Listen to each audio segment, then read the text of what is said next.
এখন আর জগন্নাথ দর্শন করতে গেলে পুরী যেতে হয় না।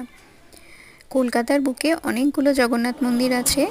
আগে অনেকগুলো জগন্নাথ মন্দিরে গেছি এবং সেখানকার ভিডিও আমার চ্যানেলে আছে, দরকার হলে দেখে নেবেন।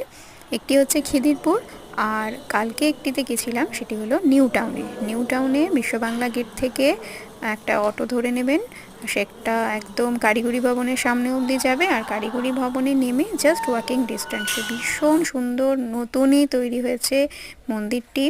এখনও সবাই হয়তো জানেনও না যে মন্দিরটা এখানে আছে।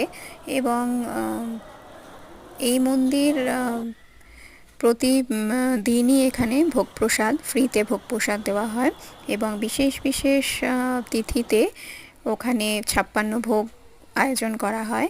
এবং মন্দিরের চারপাশটিও ভীষণ ভীষণ সুন্দর। এছাড়াও এখানে অন্যান্য আরও দেবদেবীর মন্দির আছে, হাজরা কালী মন্দির, অন্য বিভিন্ন দেবদেবতাদের মন্দির, আর চারপাশটা একটা গ্রাম্য পরিবেশ, ভীষণ সুন্দর খোলামেলা জায়গা।